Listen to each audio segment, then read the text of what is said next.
welcome to Ignore the Bird, Follow the River, our Willow podcast, where we're going to be talking about the new Willow series out on Disney Plus. We're just excited this show exists. This is a special thing for me and Adam. We've been in love with this movie in our earliest memories. Quite a long time, yes. So seeing this show come out on such a big platform with such a nice, with what seems like a very decent sized budget, is being brought to us, once a week for the next 6 weeks. Something like that. Because the first 2 episodes were released. Yeah, and we're going to be talking about those episodes. Yeah, it was kind of funny. Like last night, or not last night, the night before it came out, because it came out at midnight, and I was just getting off of work, and I got this text from Weston on Discord saying, "Holy shit, it's out! It's out, streaming at 12:01." And I'm like, I just got off from work, and Sam's probably asleep, so I'm gonna have to wait until the morning. But it just shows how excited we all were for this to come out and to come into fruition. So yeah, so let's talk about it. What are your thoughts, man? I personally just love that it is both bisexual and mentally ill, just like me. Yeah, that was my big takeaway after I got through the first episode. That was my big exciting moment that I was just like, yes, I have a hot take to put on Twitter. yeah. But no, it is. You could tell in how a lot of these characters are played off. I love that Kit and Jade have some kind of romance, although I don't necessarily love how they're portraying it. But we'll get into that. I want to talk about some of the pros first. I'm just really like we were saying, I'm glad it exists. I'm glad that Warwick is back, and the scenes that Warwick has as the High Aldwin absolutely warmed my heart. It was really a beautiful thing to see him wearing essentially Billy Barty's shoes, kind of this very important character to the Little People community. This really beautiful kind of, at the same time, a tribute to Billy Barty, the absolute GOAT, but also a tribute to that character, and playing with new themes with it, but also reminding us that the High Aldwin uses a level of charisma, let's say, when relaying the messages that the bones are giving him. Yeah. Yeah. And I would say I would add wisdom as well, knowing what to say that the bones are saying, even though he knows the bones are not saying shit. It's just, he knows the High Aldwood will know where he needs to guide, or they need to guide the Nelwyns to success. And they just use the bones as a construct to be able to, help them believe in what they're saying and stuff like that. Absolutely. It's part of Nelwyn tradition, and in this version of it, you actually get a sense that they're kind of aware of the grift. They're not the grift, because as you say, it's not just him cold reading an audience. He's also imparting his wisdom. The bones are just part of a social custom, let's say. I love that. I love that you pointed that out. It is definitely a big part of wisdom. Is a big part of that. So backtracking just a little bit, like at the very beginning, I know, people that I know, I was saying, hey, maybe you want to watch the movie, just to refresh yourselves, because I know you haven't seen it in a long time. When you watch the series, that way you're sort of up to speed with everything. But they kind of took care of it in a really concise way. I know they used old footage for different things, but they did essentially what all the streaming services are doing is like a season recap, except it was a movie recap. What happened that was important to what you need to know in order to enjoy this particular episode of the series. And I thought it was a great, nice, brief way to do it. having said that, I hope some of the estates of the deceased, because there was quite a few people that went into the making of this movie. Because what is it, like 30 years ago, 20 years? What, I forget. 35. 35 years ago. So some of them are no longer with us.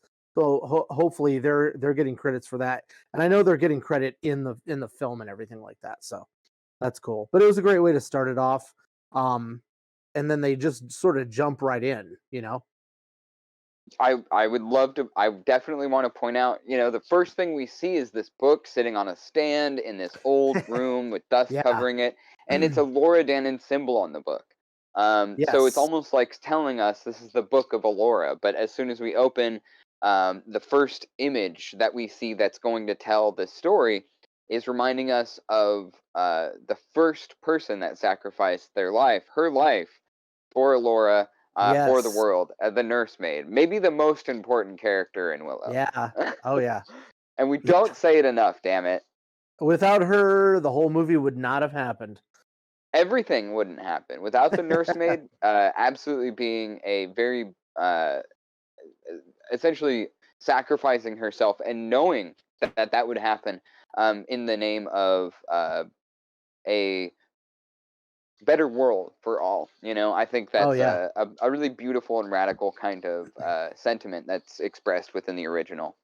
Um, yeah, and I, I really just, um, yeah, I absolutely agree that it is kind of. I mean, it's not necessarily important that you go back and revisit Willow. I think you should, because watch Willow. Yeah. It's super fucking good, and honestly, uh, yeah, I mean, it's irreplaceable for me. Yeah. But Same here. yeah, they do a good job of putting a lot in there as far as like visualizing the memories of certain characters. And for me, as far as someone who a critic of film, somebody who loves the medium and really cares about the actors, their performances, the shots, the cinematography, the process of making a film, it does disappoint me a little bit to see it used so heavily. um, Actors are able to convey those emotions of recalling these memories and let us, the audience, know what they're thinking. It's a gift that actors are able to give as part of their performance, and kind of taking that away from them, taking the composition away from the director of photography to superimpose these physical memories essentially is, I think, a little over the top, but I understand the purpose of it. Not only is it Hmm. reminding or kind of telling people about who may not have seen the original, uh, you know, this is what they're thinking. Giving you a direct window into that film. Uh, it it does serve its purpose there, but yeah, I mean, because Willow's not Star Wars. It doesn't have that fan base. Uh, Right. Yeah. I like. but yeah, Oh yeah. Sorry to interrupt. I was just gonna say, like, after that sort of quote unquote recap, I love how they just sort of jump right into the action right away. Like, in one of my favorite, because we've watched the trailers 1,000 times, but like that was one of the things I was the most curious about, was like, who is this person, like, in this sort of weird Dutch angle, with a mask and a sword? Like, oh my god, is this an evil person? But no, but it it grabs your attention right away and gets you into the action, and I love that. Like, just a downward thrust, and you're from the point of view of the person that's being, like, stabbed in a sword fight. That's the first real scene of the movie. Just gets you going right away. I love it. yeah, absolutely. I think those masks are so unique and so like um, it felt like such a strong choice to make aesthetically for these characters. I almost wish we would have kept them. I wish they would have gone on the quest with those, like, Yeah. because we find out that it's Kit and Jade. Um, Hmm. you know, it they're like obviously serving a purpose there. They feel like the world equivalent of like a fencing mask, Yeah, uh, absolutely. something to help during training. But they do feel like So what?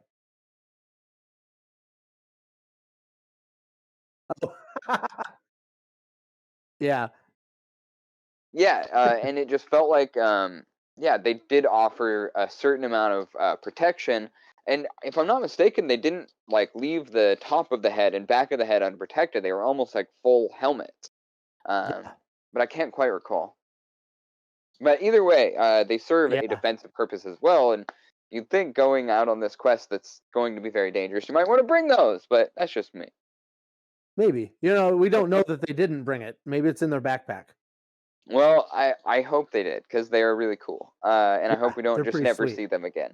Uh, Right? yeah, I. Speaking of that scene, I I will say it's a pretty strong choice to establish Kit in the way they establish her. Um, not necessarily a flattering introduction. Well, I mean, depends on how you view flattering. Like, I think it paints her in the view of she she kicks ass, and having said that, like, she is a little bit arrogant, so maybe that's the unflattering part of the view. But yeah, definitely she kicks ass and she is a little bit arrogant, but it seems that she has reason to be a little bit arrogant because she's probably just that good. And it kind of, I think it brings her into the scope of who her father is, which is Mad Mardigan, and that's just the way he was. He was arrogant. He was good, um, and he made mistakes, but because of maybe that arrogance and everything like that. But in the end, he did the right thing. So maybe that's a little bit of foreshadowing. Yeah, no, I definitely can see that. Well, I had that thought or a similar thought as well, where okay, well, this is what they're trying to do to bring Mad Mardigan into the picture. Kit, is Hmm. part of a younger version of Mad Mardigan with a little bit less life experience. Yeah. Uh, and uh, maybe that arrogance, especially having the weight, the weight of royalty kind of on her as well. That might be even more. It will be pushed back against even less because she has so much of that power, essentially. Hmm. Which True. also, makes me think whether or not makes me question whether or not Jade is behaving in good faith or competing in good faith with her friend. And we find out Hmm. a little bit later, well, are they? I don't think they necessarily would be lovers, but it does. We do get a lot of foreshadowing for a romance for them, and then Oh, yeah. as and then we do what half an hour into the first episode get them to kiss, Yeah. which I think is I love Oh, yeah. personally. But I have I have some questions about why they portray it the way they do. Hmm. Um, you know what most in terms of representation, uh, I'm not necessarily aware of a reason why homosexual relationships in Anduin would be forbidden. Yeah. Um, but the way that these characters play their romance definitely seems like they are keeping it behind wraps. Which, if we talk about social effect, cultural effect, we're talking about this is they're coming from a place of shame of hiding it. Now, whether or not that has anything to do with Sorsha is um, its own argument, but the message this show is sending, regardless of the in-world excuse for it, is that homosexual relationships are not necessarily normal. At least haven't been normalized enough to the point where they wouldn't be, or they would be comfortable sharing that publicly. After all, Eric is is not being reprimanded with his relationship with another servant, which I have my issues with as well. I mean, not to mention with Jade is because there's also in both cases there is a power dynamic that exists there, regardless of whether the characters acknowledge it or not. Dove and Jade are both romantically involved with royalty, with the royal family, and Yeah, they are yeah. both in the service of the royal family. They are serfs. Um, so I'm definitely going to talk about the organization of the world and why that is insane to me. That it is ultimately the same as when we left the world. But yeah, ultimately, I'm trying to keep my thoughts to this one topic at the moment, and considering the fact that these relationships have these power dynamics that Kit and Jade aren't able to be open about their love for each other, uh, it definitely is ringing some alarm bells for me. Mm. Yeah. Does it what in the portrayal of it does it make it feel like it's not like they're not able to be open? Because I mean, there are some parts where they go off to spar by themselves, um, but in the dance hall when they're doing the celebration and everything like that, it seems like they're openly dancing with each other, and and just and it seems somewhat casual to me. Like I don't it doesn't like I haven't picked up on where it seems like they're trying to hide it, you know what I mean? Well, in in our culture, women dancing with other women has no sexual connotation. Has Right. no. I mean, it can be sexual, Right, but it right. is not inherently sexual. Right, right. And Okay. I think that in many ways, this show is kind of borrowing the social dynamics of the world we currently exist in. Oh, Now, yeah, their absolutely. purpose for doing so is suspicious in some ways, especially regards to where this is concerned.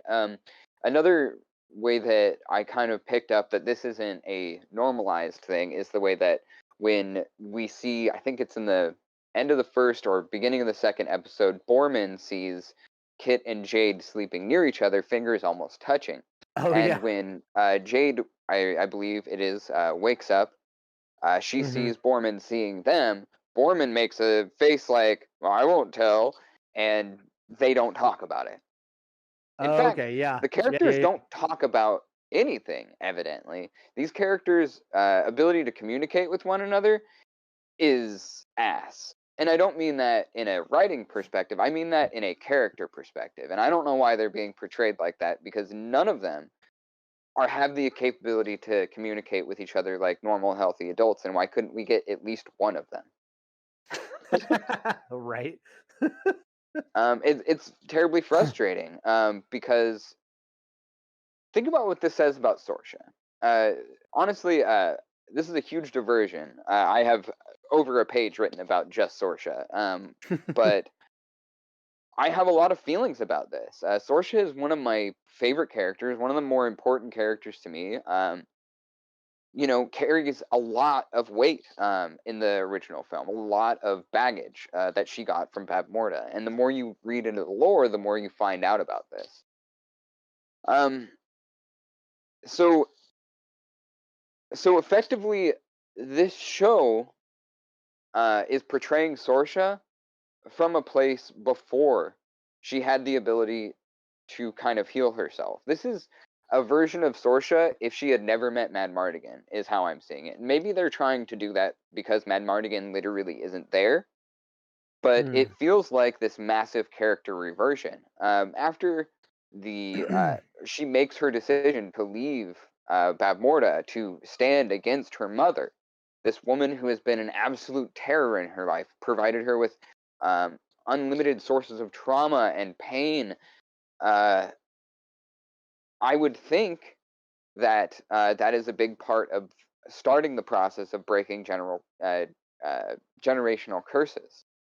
And instead of seeing a version of Sorsha that has done that work and is walking out the other side of it, we're seeing a character that is literally a walking generational curse. The way that she talks to her children is incredible. I don't. We were saying earlier that a lot of the social norms in this show are being kind of purchased from our world, especially the modern version of it, the way that the characters talk and etc. But where Sorsha is concerned, it is very different than what we're seeing in a lot of, especially family entertainment versions of a parent. Someone who's not done work on herself. And in fact, someone who is, pardon me, but someone who seems to be uncaring for her children, her people, the realm just generally, aware that the Gales exist and that they are coming, but unwilling to admit she's wrong to the point that she ignores a mystical instinct, Willow whispering to her from a distance, maybe. I'm not entirely sure what that exactly is, but Sorsha is Yeah. constantly hearing the Gales are coming, and she does nothing, absolutely nothing to try and stop it because of her sheer arrogance, I believe. That is my take on this. I don't understand why she wouldn't have made sure extra guards were on duty, been on high alert, especially considering the Knights of Galadorn were there as well with the royal family. She has two royal families under her home, under her roof, that are effectively her responsibility, and she's neglecting it outright because her gamble or her decision essentially leading all the way back to her insulting Willow, telling him he's not a real sorcerer in episode 2, and Mm-hmm.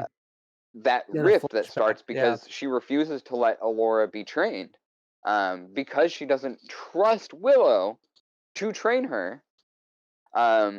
This whole any of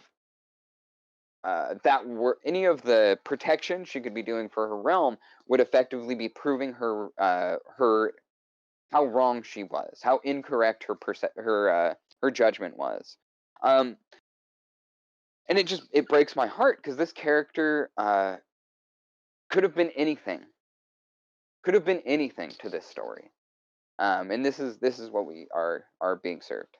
Right. And I'm just curious about like in that what the time frame is, because like I know it says that Willow had this dream or this prophecy dream, like was it a year after all the events of the movie, I think, I think something that's like what that. it was. Yeah, And then he went to visit her, but at that point, I mean, of course he talked to her, didn't really talk to Mad Mardigan, but these twins were born. When were they born? And how soon after that, or maybe the before the twins were born, did Mad Mardigan set off on that quest, which like they briefly sort of glossed over and everything like that. So like I think time frame is key to understanding like these emotions and things like that they're expressing, and whether it's just pure bluster and like anger, just lashing out. Like when she, like you said, when she was talking to Willow and saying, no, there's no way that we can have you train her. But I mean, it sounds like there's, from what they've said on the screen, it sounds like there's valid reasons all around for both sides, but like they just didn't deal with it really well. And like Sorsha didn't deal with it really well, but neither did Willow. He just said, "Well, I don't give a shit about you or her. I'm just gonna go protect my people," you know. well, he And literally tried to kidnap her right before that. yeah, Which, yeah, he neither of them. which is not cool, but yeah, Right. like you would think that they would have all had an open discussion because they were friends, but I don't know. Yeah, it's weird. It's a little weird. It's very frustrating. I mean, especially given the context, the story is telling us Willow was correct. The Gales would get through, and they did. Right. That Laura needed to be trained, or her power would her ability with magic would diminish, and it does. That the barrier wouldn't keep anything out. Speaking of the barrier, I have many questions about this barrier, Like, especially because it why seems isn't there a like, gate that closes off the barrier? well, and beyond that, it's it was the act of speaking. Okay, why do they leave the barrier? Because they need to get to the Nelwyn's village. So you're telling and me to yeah, that Sorsha or that Shalindria and Fin Raziel made a barrier that wouldn't protect Willow and his family? right, which is why they went underground. Literally underground, which was what the brownies were doing. Which Yeah. I mean, we haven't seen any brownies yet, but what we've seen of Rule, Kevin Pollak's brownie, is that he is living above ground, proudly out in the open. Well, on a Um, cliffside. so it seems like things have changed, and almost like the hope that I had for the society being more egalitarian instead becomes almost like, I mean, minimally less oppressive. They just stopped doing slavery and genocide. That's basically it. Well, It's a good start. congratulations, Sorsa, It's you're a a good fucking start. lib. Like it's sad, dude. It breaks my heart because like there is uh there is no way you don't. Well, I mean, obviously there is because that's what we're getting, but it doesn't vibe with me that that's the version of this world we're getting is not one that's been balanced. The weight of um, each people's oppression has not necessarily been lifted. Whether or not Rule is living in hiding above ground or out in the open is irrelevant, especially considering that Rule would be well effectively looked at as part of the uh, in the well, I don't know. All I'm saying is that Willow and the Nelwyn living underground and Sorsha not having any kind of guards there, nor the Kingdom of Galadorn. No one has given any kind of assistance to the Nelwyn. No one seems to really care about the Nelwyn, and nor does she care. Does it seem like anybody really cares about anybody outside of the Grand Hall of the Imperial Power? Um, it's incredible to me that Elora is a servant, like to the kingdom of Tirasleen, which Sorsha points out that in her speech to during the feast before the wedding of Hmm. Kit and Prince Graydon, Hmm. she says that when Elora returns, she'll essentially hold the power of the kingdoms, not just Tirasleen, but also Galadorn, all of the kingdoms united Yeah. under the rule of Elora Danan. She's right fucking there. Yeah. So this deception Sorsha is playing is hurting people.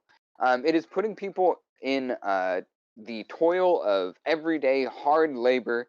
It is pushing people to this incredible a level of like a feudalist level of hierarchical systems, which are inherently incredibly oppressive to most people. There is a small, very minor fraction of people who benefit from that kind of balance of or distribution of power.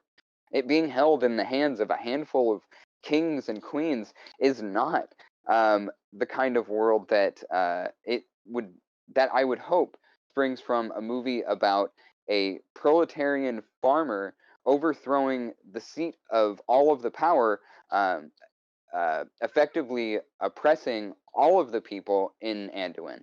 And instead, um, after the events of the film, they just stopped doing the worst parts of what Bab Morta was doing. I'm sorry, Adam. I've been talking a lot. What were you? What were No, you you're trying? good. I saw you trying to chime in. No, you're fine. I like. I see. I tend to see a lot of different sides to the whole thing, um, as far as that goes, and like what you're saying is true. I feel like it's just a matter, not necessarily, not commenting on whether Disney's doing a good job of doing this story or not. My thing is, I think it's just a lot of over portraying, like, misunderstanding each other. Like Willow's trying to make his point. She needs to be, and people not being willing and open to other points of view, because Willow's just like, hey, she needs to be trained in magic. That's it. And Sorsha's like, hey, she needs to be protected, because if you believe that there's this other evil, then we're going to protect her, and the best way to do that is make sure that nobody knows who she is, and we're just going to hide her until the time comes when like, it's just like two, just over, like overpowered views that just, all right, fuck you guys, I'm just not going to talk to you anymore. And right. Yeah, that's true. Yeah, yeah, yeah. And so that's a good point. Like, magic overtook all of Sorsha's family. So so that I can understand it from that point of view, why Sorsha is kind of against magic. But I mean, like, cooler heads must prevail. Like, I feel like Sorsha should be a little bit more um level-headed, and as should Willow. Um, but they just don't communicate well, and they just get pissed off at each other and leave each other. So that first, I guess it's the second episode when all this happens, the explanation of all that. So it's just I don't know, it's just the way they chose to portray the story. Um, Agree with it or not, it's taken us someplace. Um, the the I don't know. I don't know. It's interesting. It's interesting.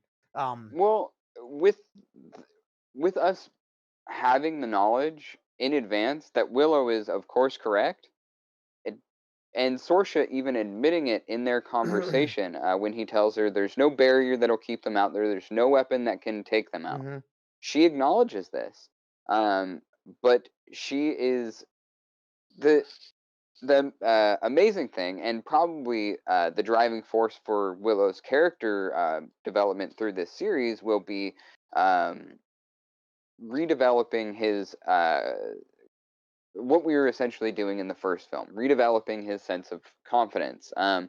Sorsha not believing in him after what they've been through is exactly as big an insult as Willow reacts to it as. His Yeah. um,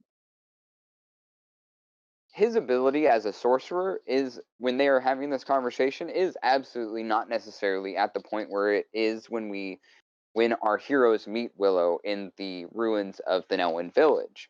Um, and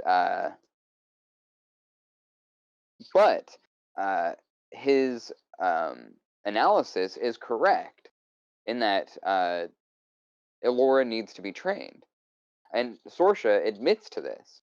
And whether or not her ability to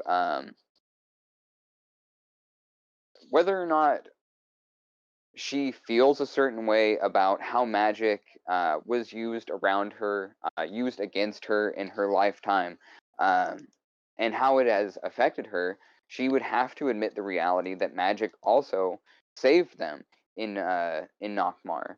Uh, Regardless of the fact whether or not Willow ends up finishing the job with a sleight of hand trick, the the magic of the ritual is how essentially Bab Morda is ruined. Um, the idea that Sorsha would know what Willow is saying is correct and go against it anyway may could suggest that that is a concern she has, and might not want that for Elora. Um, it was similarly pushed on her at a fairly young age. but not knowing the difference between Willow and Bavmorda is like not knowing the difference between, like, I don't know, is not knowing the difference between a very oppressive person and a very kind person that just wants to teach somebody. I don't know a better way to put that, but it seems uh, wild on its face that Yeah. Sorsha would behave this way, and I don't necessarily feel like where we left her at the end of Willow um, would necessarily be. Yeah, it feels like this character has reverted to an earlier point in her life. Yeah, You know, I'm wondering if there's like because clearly from what they've established, there's like what about a year or a little give or take, in between when the end of the film Willow happens and when Willow comes to visit Tirazline and he's had that dream and he tells her about it. So a lot can happen in a year. And I mean, knowing, you know, Sorsha and Mad Mardigan and their sort of like love and even, like just love at first sight, even though it's from the fairy dust. Who knows? Maybe they she got pregnant right away. So because it doesn't seem like the twins and Willow are too far apart or sorry, the twins and Elora Danon are too far apart in age. Like they seem pretty close in age, right? So let's just say that she got pregnant right away, and then at that point, for whatever reason, Mad Mardigan, they decided, okay, Mad Mardigan has to go figure this whatever his the quest is, Chimerian figure out. Curus. Yeah. Well, but the Chimerian Curus, I feel like didn't that I get the feeling that that happened before the movie, the events of the movie. Like in my No, mind was like cuz Sorsha brings it up to Willow when they're having the talk, that same talk. yeah. She says he went off for 5 years and did this. But did that happen when they were married, or did it happen before they were married? Like I don't think If that's really if I'm established. if I'm remembering correctly, during that conversation with Willow, she tells him that he's not a great sorcerer. She is just before that talking about how Mad Mardigan found another way, possibly to protect Allura, protect the realm, by Mhm. finding the Chimerian Curus. And it is Okay. implied, if I'm Oh, not okay. mistaken, it is implied that he is just left on that quest.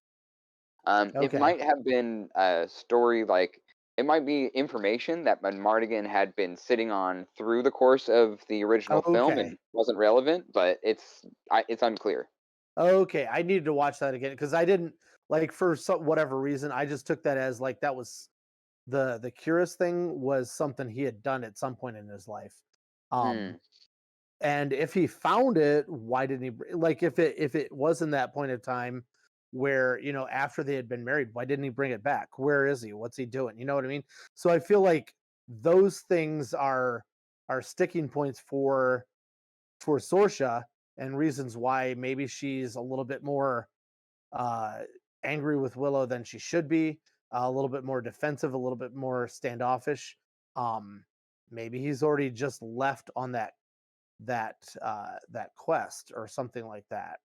Um yeah, I don't know. Like I feel like there's misplaced or emotions that we don't know why they're placed the way they are. You know what I mean? I feel like there should hopefully they'll give us some backstory in the rest of the show that gives us reasons for that and not just some stupid weird lashing out of friends against friends and stuff like that. Well, I know that we don't have a lot of time. 8 episodes isn't super long. We know they're going to do 2 seasons at least. Yeah. Um, but yeah, we're not like I'm noticing that the clip of the edits of this show are very quick. And it feels like there was a lot left at least in these first 2 episodes, on the cutting room floor. Mhm. Which in some scenes kind of makes them not flow necessarily as well as they could, but it seems like they're trying to tell a lot of story. And Right. maybe that there were some things that, they needed to correct in the edit. I'm not entirely sure because we might never see that footage because deleted True. scenes on DVDs don't exist anymore. Right. Damn it. Tragedy. So, uh,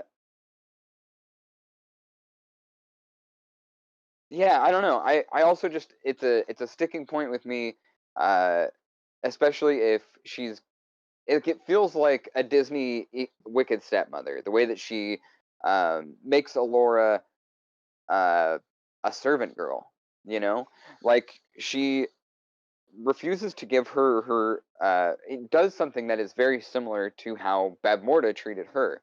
She rejects the fact that this person has their own autonomy, their own ability to make decisions for themselves. She uh, exploits their labor, uh, essentially. No, not even essentially, but for free. Um, she completely takes away her own ability to know her own identity, and as well as her great magical and institutional power that she would be gifted. Her rightful seat, if that's if that's the system that they feel like the world should still be under. Um, but yeah, it seems very suspect that she would be treating Elora that way. It doesn't feel right. Uh, it doesn't, and yeah, I don't know. I mean, is that intentional? Like because her mom did that to her, and like, or rather, maybe not intentional, but subconsciously intentional, or is that That's what I. just, or like, is she just going too far in trying to keep Elora Danan safe? Like she's doing overkill and trying to keep Elora Danan safe and anonymous, so that the evil whatever it is cannot find her. Like, like a lot of people like to overcompensate when they're like, oh shit, my loved one is, or this person that I care about is in danger. I'm just going to do everything I can, however irrational it may be, to protect them. You know what I mean? Like, is it like, where is she coming from? Is my question. Dove slash Brunhilde was like, she wasn't put into the kitchens right away.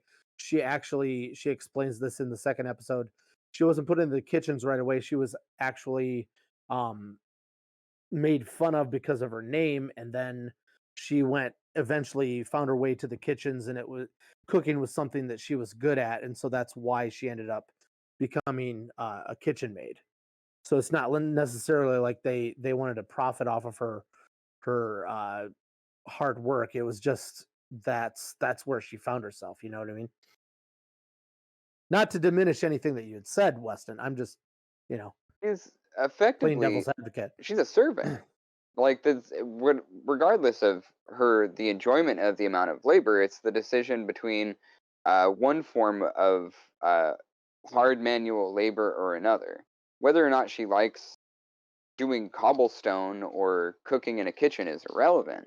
I'm glad that the character likes cooking. That is an important aspect to having one's own sense of happiness. And it does seem like Alora is happy, at least in a relative sense. Although she isn't treated very well by Kit, by Sorsha, by, well, even the aspect of Kit of Dove and Eric's relationship, like I mentioned earlier, has an element of a imbalance of power inherent in it. Um, and whether or not they care for each other or really love each other well, is important, of course, but it doesn't take away that imbalance of power. Um, and who's to say what would have happened going forward? Would Sorsha have allowed the relationship? Because she certainly doesn't to be even if she's aware, she's not very approving of Kit's relationship with Jade. Eh, Why? Unclear. but we do know that there is an element of them having to be uh, uh, discreet. And that's how the relationship tends to be portrayed. Oh, and another thing. if Kit and Graydon's marriage would unite the two or let me put it this way. When Sorsha is introducing, has her big speech at the feast before they get married, she brings up the fact that Galadorn and Tirzlin are united. Essentially, two kingdoms, one realm is how I think she puts it. Something like that, yeah. So then, what fucking purpose does Kit and Graydon's marriage have at all? And why would Sorsha be forcing her daughter, who she kind of talks to not necessarily very kindly, and it doesn't seem like they have a great communication, just in a general sense with each other? Why would this marriage be so important? Um, the Well, the kingdoms are already united. What further uh, unity would it bring? Yes, marrying the prince and the princess of these two kingdoms that are already united would serve a purpose. And this was kind of why I framed it as a question, because it is a consolidation of power. Uh, the person who would take that throne, the child of Kit and Graydon, would have the power of two kingdoms. This kind of reminds me of the phrase that is used so often that absolute power corrupts absolutely. And when you consolidate power into one person's hands for the two most, at least as far as it's been portrayed so far, the two most powerful human kingdoms on Anduin, that should trouble anyone, especially without a certain amount of checks and balances that go into it, which Willow kind of serves that purpose, or would have if he had any connection with these two kingdoms. But it seems as if both kingdoms have abandoned him, have abandoned the No One, have abandoned most parts of this world that is not within its barrier, which is concerning. Barrier. What do we call our borders? But barriers. Barriers to entry. Barriers to exit. And this is a narrative that the show is propagating. I think And yes, it's yeah. in the Sorry. show the barrier is for what they're letting the audience know. The barrier is supposed to help protect Elora Danan from whatever evil is to come. We still don't know who, what, where, when, how it was made. But There's a yeah, I line of think dialogue that can't quite recall who says it. Might be Borman. But when Dove goes missing the first morning after they run into each other, he says, well, she'll have to find the gate or she'll never get through. This is, of course, before the reveal that she's Elora Danan. Well, Dove walks right through that barrier, but it doesn't right, seem like other people are able to do that. It seems right. like even these people who are aligned with good or whatever have to walk through this The gate, doorway. Yeah. the doorway, precisely. So what is that? So yes, it is absolutely a magical barrier protecting Elora from danger, but it Yeah. is also protecting anyone within that barrier from that same danger. And it seems like there are people, many of them, left out of that barrier, including Willow and his people, who, uh, I mean, are ultimately responsible for the entire, for saving the world, effectively, for saving the world from Bad Morta's rule. My question is, uh, why did Dove slash Elora Danan walk across a tree trunk and everybody else walked across a bridge? Like, was Laura Dannon too stupid to find out that there was a bridge right there? You know what I mean? Like it just didn't make that little thing continuity wise and just storytelling wise didn't make any sense to me. They mentioned briefly, like I said, a lot of these edits happen so fast that it's hard to keep track of all of what's happening. And not a lot of these shots get a ton of time to breathe, and it's too bad because it's gorgeous to look at. But And is it just because she Alora went sneaks through the off wall? the first night that she stays with them. She sneaks off in the morning and goes on ahead without anybody, Yeah. and so she misses the gate that everyone else Oh, walks okay. through. Okay. And that's why she ends up going over this ravine on a On a tree trunk. tree trunk instead of using the bridge. But I think they're doing that as a device to get her walking through the barrier. Whether or not this will come up later Right. is almost a sure thing. Mhm. And whether or not it ties into, they really make a point of showing Alora walk through this barrier. Yeah. I think this is to note that yes, Shirlindria and Finrazel designed this so that around Laura Dannon, whether or not it's like some kind of signature of her power or blood or whatever, Yeah. there is some kind of interaction that it has with Alora as she passes through it. Um, I had a theory. I don't think it's correct. Me and my partner were talking about it while we were watching, and it's almost like, maybe what if Finrazel and Shirlindria like essentially used that barrier or used Alora's magical ability, used her power to make the barrier. Right. But then Like why would they disappear? I like it's also strange that they just aren't there. It's a little it's kind of too bad. Um, as I mean, obviously, I would prefer them to not have recast Finn Rizal. Um, right. and Sherlindria, I can see like why Sherlindria might not be there, but you would think Finn Rizal would be in the thick of things, you know? you would hope, one would hope. Um, but yeah, it was a curious thing. I'm wondering why they spent so much time showing her and why they had her split off from the party specifically to have her walk through that barrier. I'm sure it'll come up later. It is fairly curious. I'm frustrated with how they're portraying Sorsha. It keeps coming down to that. But I do really like how they're portraying Borman. I am in love with Borman. I want to hold his Borman hand and is walk through the woods. Borman is one of my favorite characters. Like he's just he's a I'm so glad that he decided to take this part because there was a good chance that he might not have taken this part because he had the Wheel of Time gig. But I'm so glad that they worked with him for Wheel of Time because man, he is a super highlight of it. Like he cracks my shit up. He's competent. He's capable. Uh, he's funny as shit. Oh man, I love that character.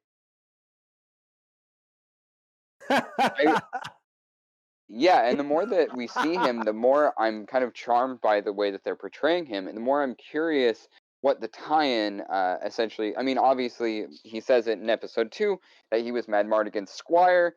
Yeah. Oh, pardon me. Which honestly is very validating for me because most of the lead up to the show, I was like, he's going to be our Mad Mardigan, he's our, and not to toot my own horn too hard here, but I was right so much in my predictions. I'm kind of fucking proud of it. I got to admit that, I don't know. There's a lot of moments where I was like, God damn, I nailed that shit, dog. Five. Mhm. Yeah, exactly. Um, but yeah, I really like how he's portrayed, and I'm also very curious with his interaction with Sorsha early on in the show, because he's in the fucking dungeon. Yeah. What the fuck? How long has he been there? Also, was he a Bone Reaver? Yeah, Because they and clearly why know is he there? him. They clearly Like, know him. Like, dude, didn't I exactly. just see you? No, I'm not who you think I am. Conk. knock him off a horse. Aren't you supposed Clearly, to be yeah. dead? And Supposed to be is a different thing than is. yeah, I was curious about that relationship as well when we were watching the trailers, because it does he does kind of like play off like he's have like yeah, like there's Yeah, some familiarity there in those scenes with I believe the right. character is Scorpia, Yeah. who we haven't seen in the show yet, but we know from the trailers. And Uh, are the Bone Reavers Kale's people? Um, that's another really good question, because they are very like stylistically kind of tied to that look. Yep. The bone masks and things like that, Mhm. and we were talking about that in the trailer episodes when we were Mhm. going over Yep. that stuff, because it's such an obvious tie-in, Oh yeah. um, and it's exciting to see these bone reavers. I do think it's totally possible that after whatever happened with him and Mad Mardigan, it may have happened that he fell in with the Bone Reavers when Mad Mardigan went missing, or left him to go do whatever Mad Mardigan shit he's doing. Uh, but yeah, why is he locked up? And if he is locked up, why would she trust him later on? You know, Mhm. they want to play this character with a certain amount of ambiguity by putting him behind bars, but um, it it says something about Sorsha that I don't necessarily know if they were trying to say.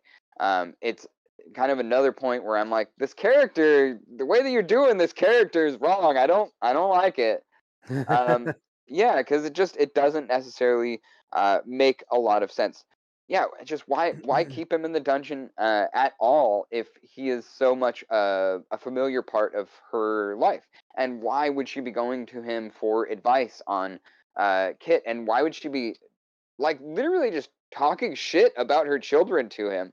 Like, obviously she's a mom, she needs someone to vent to, she's the queen, blah blah blah. I get it, but like if you trust this person with your deep dark thoughts, let him the fuck out of the fucking jail, you fucking assholes.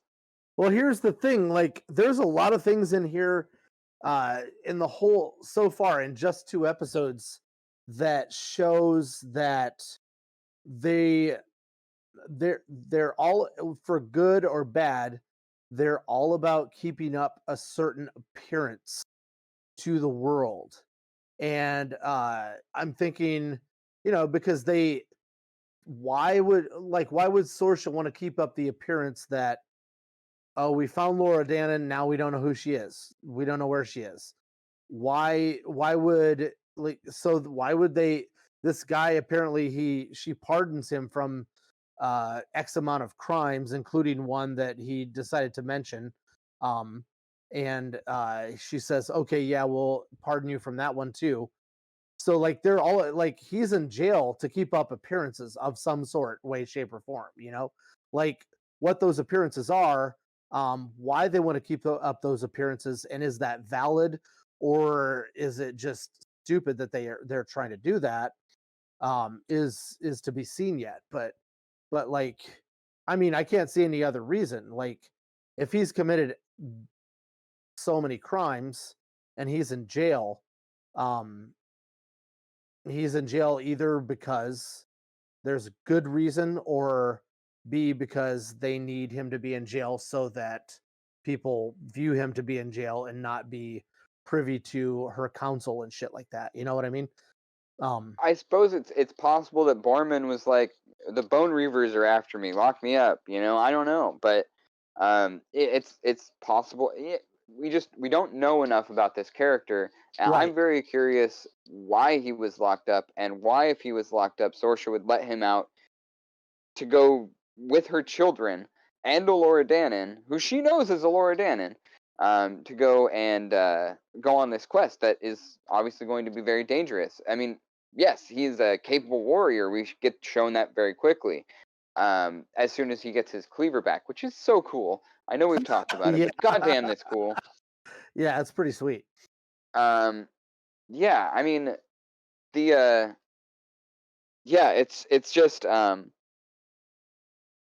Yeah, I don't know. Carceral punishment isn't something I'm a fan of generally. If he did crimes, let him work them off. Let him do something else other than sit and languish behind bars because that's unhealthy for a person's psychology. And maybe it's something that he asked for. We don't have a reason for it yet. I just don't. I'm not a fan of people behind bars personally. Controversial take. Yeah, maybe he killed Mad Mardigan. Um, Um, yeah, yeah, I'm not a fan of that either, but that doesn't change how that world is. You know what I mean? but it was. Yeah, I mean, it was. I mean, we could get into the whole It does where sound people are when they're contradictory. writing from these characters and things like that. But Yeah, yeah, I mean, I'm just going off of what they're showing me, and they're showing me a certain bias that they hold knowingly and are using as a storytelling device, which we don't know yet, or are yeah, doing it unconsciously and are coming from a very weird place. yeah, It remains to be yeah. seen. Clearly, So I guess I have I forgot about how much I wanted to talk about Princess Taramis. Uh, Princess Taramis is the story that Kit tells oh Graydon yeah, and the wedding party right before she tries to throw a knife at her brother's face, which it might be. I mean, it's probably my favorite performance of Kit's up to that at this point. I think that scene is really captivating and tells us a lot about that character, what her desires are, and how openly she's willing to make them known. Uh, it yeah, does portray her maybe as having imbibed quite a bit of alcohol that night. and I it's think chatty. everybody's partying and all that stuff, but she doesn't seem, she's not gonna black out and not remember anything that happened. Right, yeah, She's there. Um, but yeah, it's this story about a princess who has her father holds a competition to try get a bunch of brave men to fight for her hand. A mysterious warrior from far away enters the competition and makes it all the way to the finals, where she battles this handsome heroic man who he absolutely fucking kills. And then this mysterious stranger from far away takes off his helmet and reveals himself to be the Princess Taramis, that all of this violence was done for. And I love that. mm, I love that character, and it's an important part. I want to see more of Princess Taramis. I hope, like, at yeah, some point in the future, like, Kit's character ends up like finding the kingdom that Taramis came from, and like gets a fucking book or something cool. I don't know, man. I thought that was such a cool story. I want to spend more oh time with yeah. Princess Taramis. Maybe that's why they were wearing masks when they were sparring. You know, like that's for foreshadowing into that sort of a thing. You Oh, know? I hadn't thought about that. Very astute. Awesome. Yeah, no, I would actually love that. I mean, I don't think we're gonna have to worry about Kit being married off at this point. I think that ship has sailed for this series anyway. We might get something at the very end. Who And I knows? feel like But I yeah. don't know if it's sorry, I just that just triggered my memory. Like I don't know if there's anything coming of it, but like I feel like Graydon is interested in Laura Dannon as well. Like not like he's interested. I don't know. Well, I don't know if it's just a fact of like kindred spirits understanding magic because I feel like he's one of those people that was doing the colorful magic in the trailers and shit like that. Um and yeah, so I don't know if it's just like, hey, you know how to do this, you probably will do the same shit that I do, and we kind of can be friends that way, or if like, man, I'm in love with you at first sight. But yeah, he's definitely crushing on her, I think, a little bit at some rate, you know. Yeah, that was it is an interesting aspect of it. I am curious to see where that goes, because like you are, I'm kind of unsure where they're going with that relationship. I hope Hmm.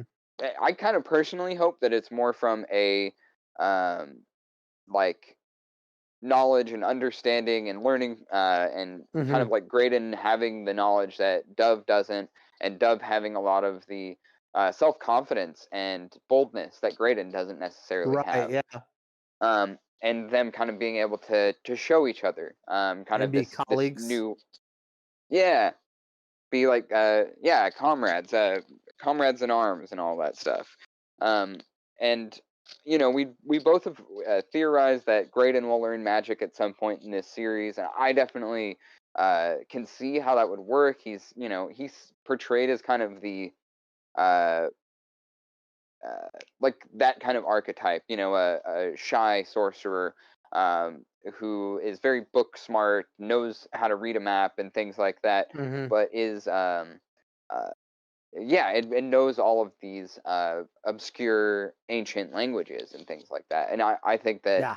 that would lend itself well to potentially learning magic fairly easily. Maybe he's trying to show Dove how to recite one of these spells or something like that, and it just happens.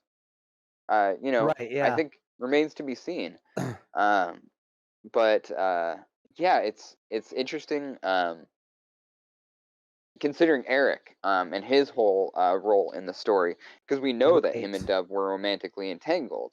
Is that going to be a point of conflict that they're bringing later? Is that going to Right. be Eric passing? And that's, you know, kind of leaves that narrative door open for Dove and or Laura and Graydon to have that relationship. Right. Are they doing that um, so that um, yeah, what is the narrative kind of like purpose for Eric and Dove's relationship? But by the way, I wanted to say um, big shout out to Sam, our producer, and Nerdcrafty, for helping me get this ticket, because right before this show went on, I actually got to go see Willow on the big screen for the first time in my life.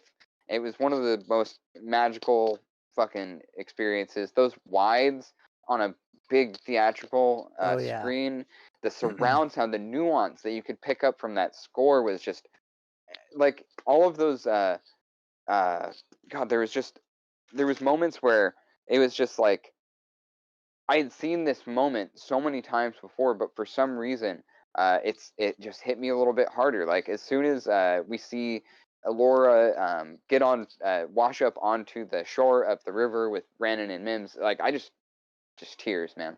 Like it was a really incredible experience. There was a Q&A afterwards, and I got to hear a lot of really interesting tidbits. But yeah, the part of them of the cast and Ron Howard, and specifically Ron Howard actually, but everyone else chimed in as well, talking about the naming of that character and how it was so important to them. Uh, just because like Ron Howard cast the first Cliff from Happy Days as Eric in the film.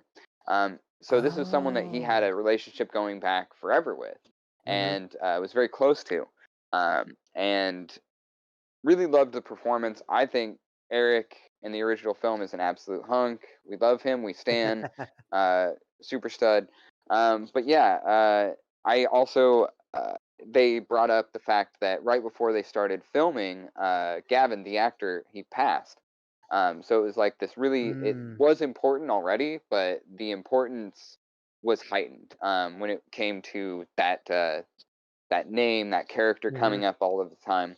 And I thought that was a really beautiful moment that I got to share with them that night, like them kind of talking about the passing of that person that was so important to them, so important to us as an actor, as a Mhm. character. I mean, um, but yeah, I just wanted to bring that up because I thought that was a really interesting moment while we were talking about Dempsey Burke's character, who actually I think that guy is one of my favorite performers in the show so far. I really like the way that he is playing that character. He's especially playing off of all of the very heavy kind of negative energy coming off of both Kit and Sorsha. Um, like he seems to kind of inhabit an area outside of Jess Sorsha and Mad Mardigan, but still fully capable of seeing how those two people could produce that person. You know what I mean? Yeah, totally. I wonder if he like when he was talking to yeah, because he has that like well, Sam called it a surfer vibe, but like it's just that like sort of he could step outside of what's going on and see what's going on and understand it inherently, He's even the though he only one also with has any a amount of oh, sorry. no, he also has like a certain naivete about him. Like he kind of reminds me of like maybe a smart, more thoughtful Kelso from that '70s show, if that makes sense. Well, yeah, I mean, what I'm noticing with that character is he's the only one with any amount of emotional intelligence in the beginning of it. Like, Yeah, he's the only one fully capable of like expressing his feelings when Kit comes at him with all of this, you're gonna leave me just like dad shit. He's like, I'm not him. I'm not going to leave you, and is very yeah, open yeah, about how he feels and what he what he wants. He's yeah. very clear about that. And I Um, wonder, yeah, I wonder if like like his when he was with Dove and they're like I wonder if it's just one of the lines he says to all the girls, or if it's something he just said to Dove, or maybe it is one of the lines that he says to all the girls, but he actually felt it with Dove when he was like, you made me feel.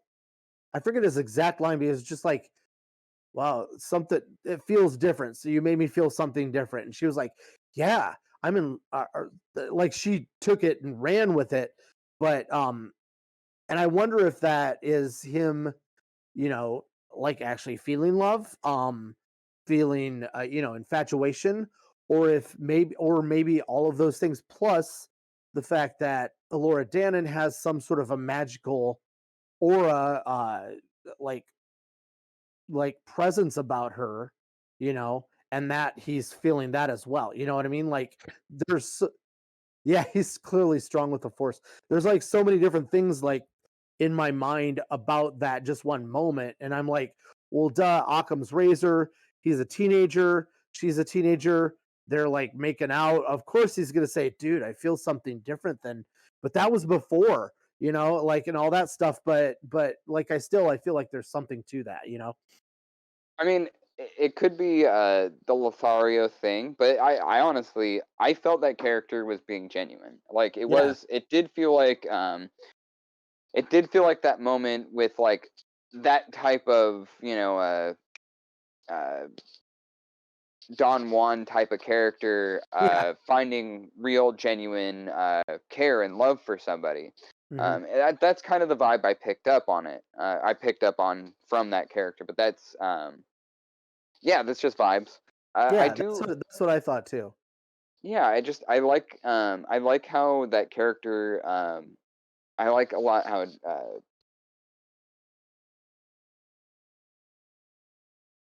I'm enjoying how the actor is playing him. Yeah. Hmm. Yeah.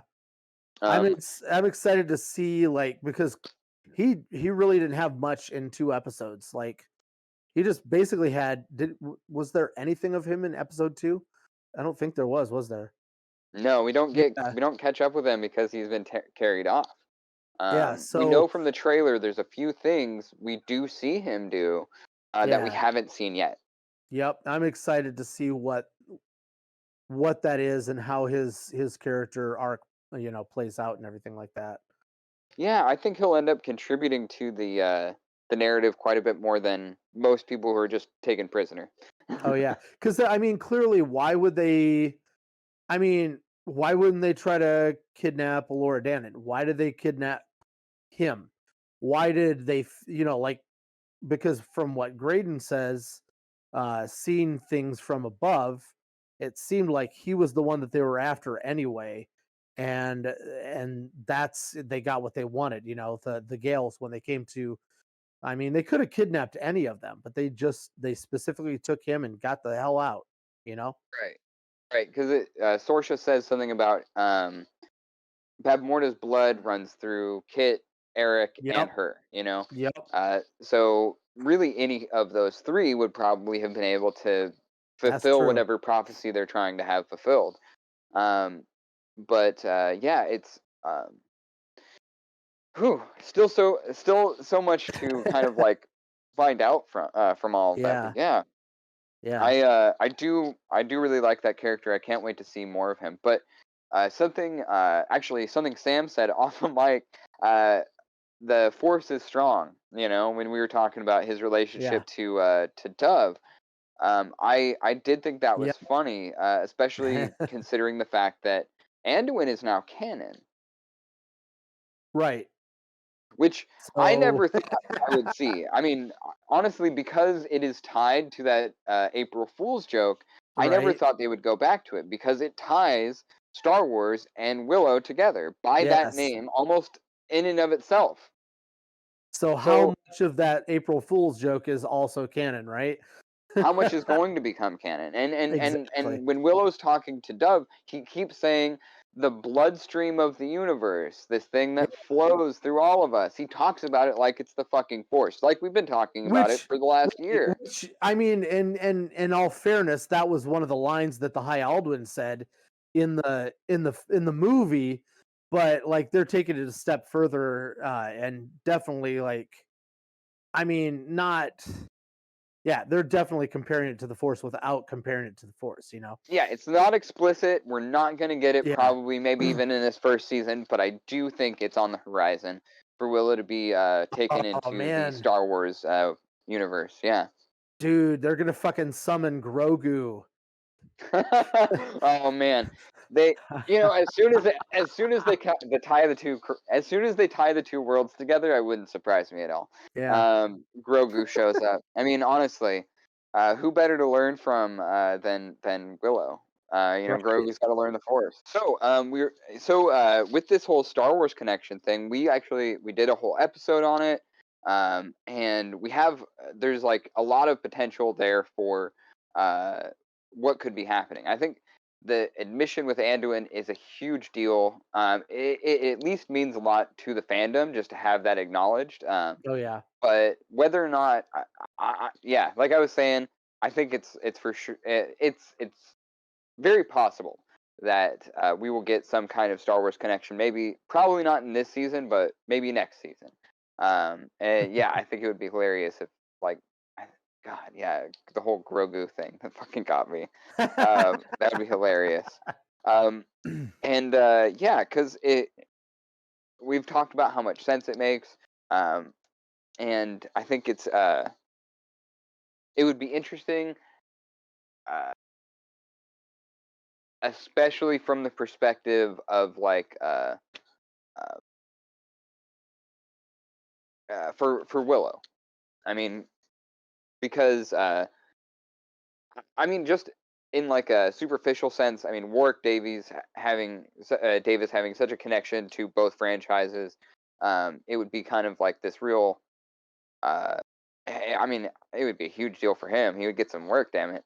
Oh yeah. Oh yeah. um, but yeah, I would really like the idea of getting more of like uh I would love if, because I think a lot of it does depend on how well this season does, like whether or not it connects to Star Wars, because they're not gonna, tarnish their impeccable reputation so far.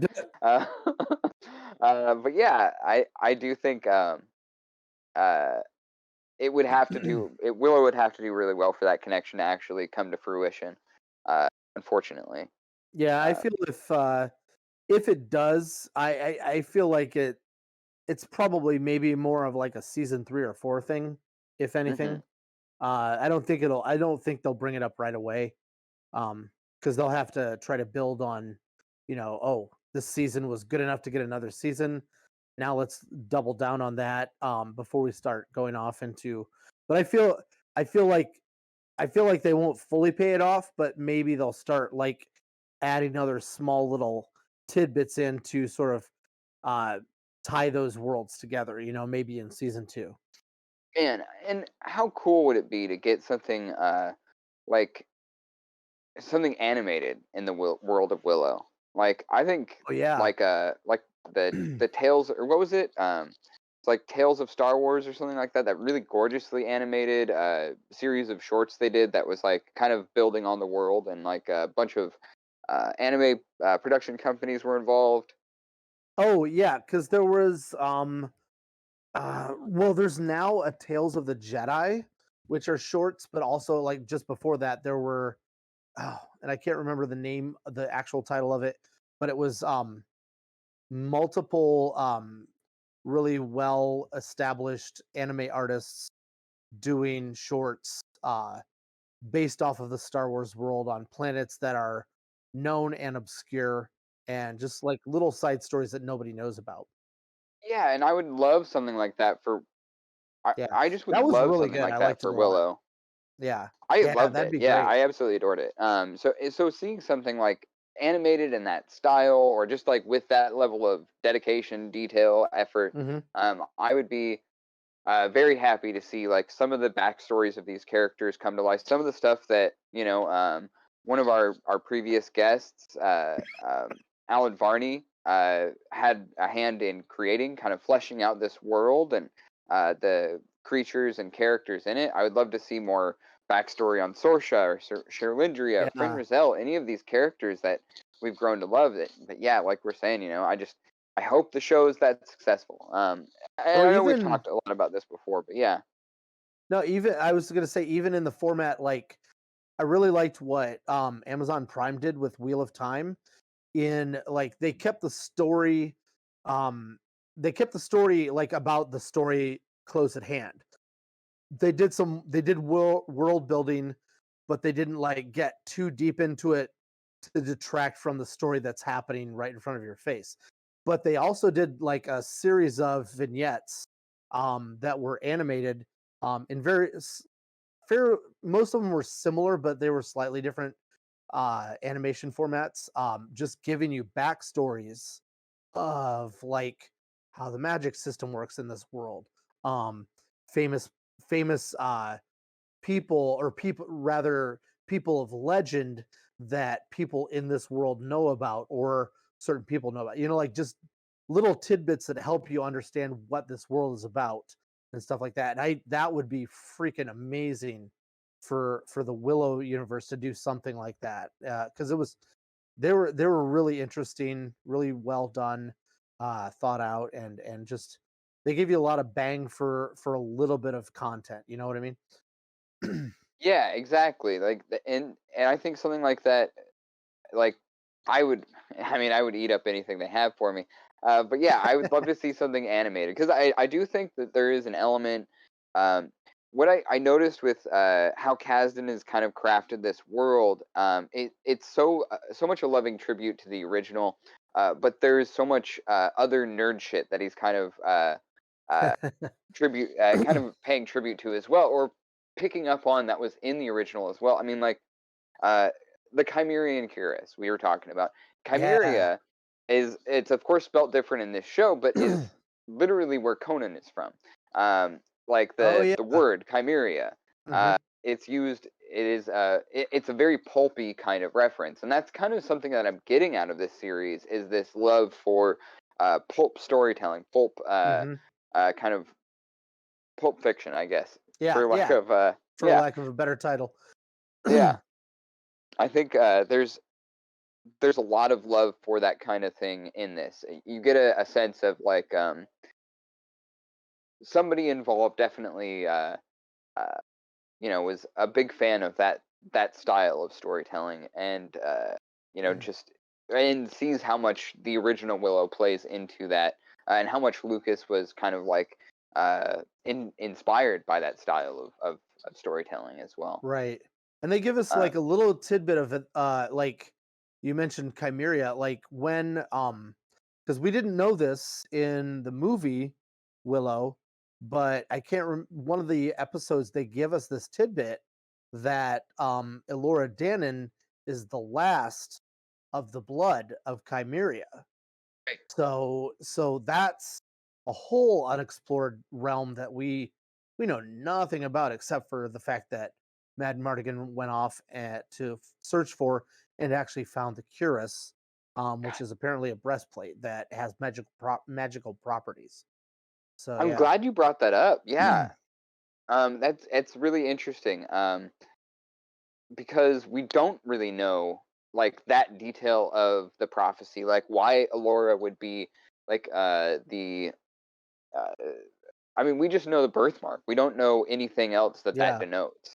Her mother, the way that depicted in the film, it does. It looks like she could have been just. I mean, she was just depicted as just some lady. It's not like Yeah. she had a title or any kind of her dress was like that of most of the other people in that dungeon with her.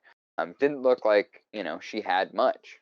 So Yeah. whether or not she uh, this whole detail of her being the last of the line of Chimeria is a very interesting one, and kind of tells us why, at least from well, not a like magical power, but a power, the power of the sense of like the the world, the realm. Uh, Yeah. um, it how she would be given that power, because the line of Tyr is something that we're very familiar with. The line of Galadorn is something that's like fairly Yeah. obvious and detailed out for us. Uh, so like why Elora Danan would have that kind of power was always kind of a mystery to us until this show, which I think there's a lot of that, a lot of little information like that we don't really get. We're not privy to in the original Yeah. film. And I think that those are some of my favorite moments in this show. Right. And was her mother in the film that was scooped up by Bavmorda, was her mother part of a long line? Like maybe it's from an ancient line that had to go in hiding for whatever reason, to preserve the line and to make sure that evil would not prevail eventually in the world. Like Yeah, and where did yeah yeah even yeah more yeah go ahead. curiously, like uh why, if that's the specific baby they were searching, well, I guess yeah, they would still need to scoop up everybody who was pregnant and all the babies in the world. So Right. yeah, I don't Yeah. know. I was gonna say, well, why did they get all of the babies if they were just looking for the baby that was coming from the previous heir to Chimeria? Right. If Like, they why did were they in just target hiding, that that would one make person? sense. Yeah. But obviously in hiding all that, yeah, exactly. Yeah. Another Um, thing, like totally off the track of what we were talking about, but no, yeah, what hit me? kind of, but not kind of on track. Uh, Elora Danon's birthmark. Mm, So if you took that and um, you know, inked it out and then put it onto another piece of paper and opened it up, what would that look like? It'd look like a tree, right? And then if you did oh, the same thing down, remember in one of our old episodes, we were like, what is that symbol? And I might be wrong. I didn't do the close ups and really fact check it yet, but it looks like that symbol that's on those windows that look like a compass rose and on the banners as well. It looks like that might be just um, like opposite imprints of that little birthmark that makes it kind of look, when you have four opposite prints of it, makes it look like the world tree, or maybe the tree of Anduin or something like that. Maybe that's what that mark is a part of. that's interesting. This is Yeah, just no, total spitballing from my point. Like I have no basis in fact, but like it seems like that might be what that is. yeah. I mean, it also feels like some of the runic languages we've seen written in Willow. Yeah. But Hmm. we also, yeah, no, it's a really interesting observation. You kind of like thinking of it like a puzzle like that, because Hmm. I hadn't even considered that. But yeah, it would look a lot like that. The like image, the symbol of Tyr Lean, that's Yeah. like on all the banners and stuff there. Right. That world tree, the tree of Anduin, maybe. Hmm. I like that name for it. Yeah. Yeah. Yeah. So yeah, I hadn't thought about it like that. But it like it certainly makes sense that there's so much synchronicity in all of this. It's like uh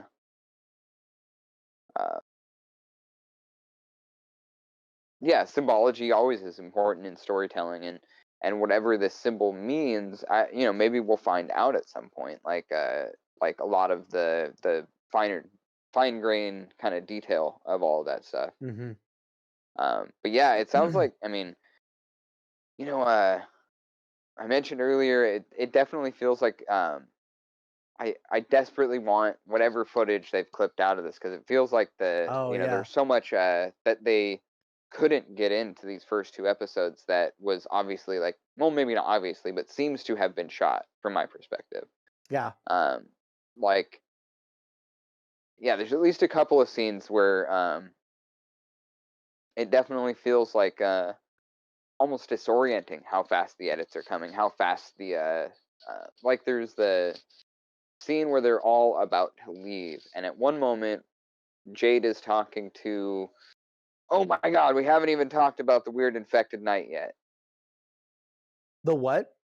The weird, like, infected knight of Yeah. Tirzleen, like the captain of the Yeah. funny name for the So captain, the Queen's Guard or whatever. yeah, so Valentine, I think I want to say, Valentine. Thank you. and they like when they were fighting in the courtyard as they were about to abduct Eric, um, like the I guess he's the Lich, stabs Valentine with his. And I was like, that looks like a really really long cigarette staff. You know, he's like, oh Yeah. shit, cigarette burn. It's like cigarette burn causes you to have like this become a lich or something like that. Well, I have a couple of thoughts about this. First and foremost, I'm upset about how that story is being told, because, you're one of your most prized defenders of your kingdom is obviously injured, and no one is doing medical checks on this fucking poor man.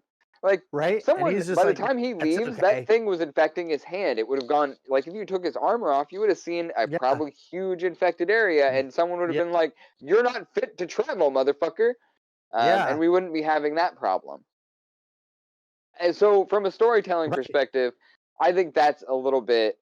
It's asking too much of me as an audience member, somebody who loves fantasy and genuinely 90% of the time has the most suspension of disbelief of most people I know. But that, I'm just like, no, no, no, no. This is not tracking with me. But it does provide an interesting uh, antagonist for these early episodes, and Yeah. because it almost, maybe it's just because it does look kind of like a cigarette.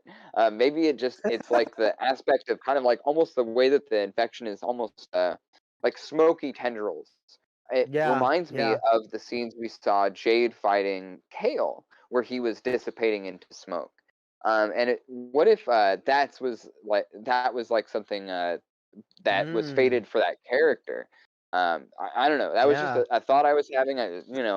Totally Yeah. remains to be seen there, but Yeah, that's would be crazy. interesting. Yeah.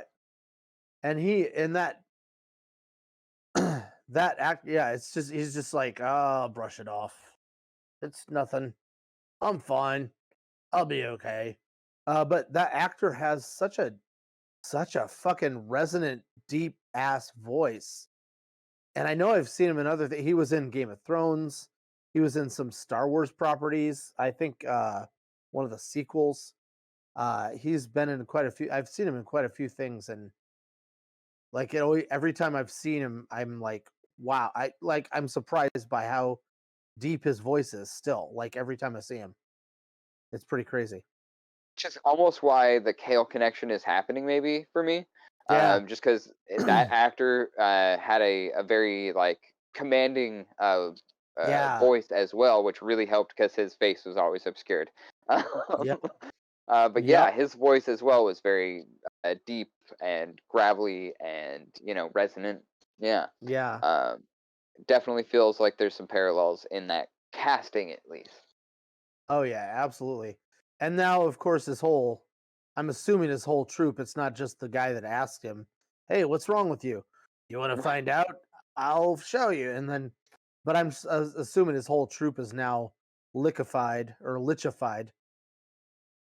Um, Yeah, yeah. I think that's it's unclear whether it was the Reavers or the bone Reavers. Yeah, bone Reavers yeah, or the yeah, that's Paclinod. a I weird don't. word, huh? Yeah, whatever the captain's guard were, whatever that guy's guard is called. Yeah, they who knocks out Alora at the end of the second episode? Which, by the way, uh, what a bad version of Hurdy Gurdy Man. Oh, well, and Samantha and I talked about this too. Like the first episode, like the end happened and then the music started. But like the music started as they were showing the rest of the end and then they got into the credits. And it was a weird, I don't know. It was just a I weird think it thing. works like as far as the anachronistic kind of music and that all that stuff. I think they are reserving it for moments where it's not interfering with the story. But you Right. also have like one of the best scores in film history that you can draw from. Just Oh yeah, give us the absolutely. score. And of course, yeah, of course they are drawing a little bit from it during the each episode, but still I want more. Like there's so like how much better would it be with more orchestration, you know what I mean? Like Well, I have found that it's like we were talking about with the Mandalorian. I was mentioning did a really great job of taking the ideas and the sounds from the original Star Wars and making its own yes. composition for its score. And I think that Mhm. this is doing a lot of that, which Yeah. is such a huge, which kind of like is more to my point. Just like you have this great score. Not only do you have the original score, which is incredible, but you have this new score, which is doing a fabulous job. Yeah. I feel like it's almost a disservice to these people and the work that they've done, but I totally can appreciate trying to, especially for like a younger audience, like having music that maybe you're Right. more familiar with come in. I just and honestly, I don't really dislike that version of Hurdy Gurdy Man. It's just my least favorite of Oh all of yeah. Donovan's hits. I think it's Mhm. okay. If you're gonna, I just felt like if you're gonna do Hurdy Gurdy song, like a song that talks about a hurdy gurdy, you should do the one that Brian David Gilbert did, where Mm. where he sold his girlfriend's laptop and he bought a hurdy gurdy, but he told it like it was like this old. Yeah, you know what I'm talking about? Yes, yes. I Oh, love that fucking song. Give me yeah. that song. I and like I'm I just fucking around, but yeah. yeah, no, seriously. Well, and it that sort of brings up something in my mind. Like there are a lot of fantasy or magical or sci-fi things that I love that incorporate modern music. But they're fairly consistent with that. You know what I mean? Like, um, I don't know. Like, there's two things in this series that really bug me, and that is that like just random modern music at the end. And also the other thing is like Sam and I think we were even touching on it just briefly earlier in this episode of the fact of the way that they speak, the way it's written.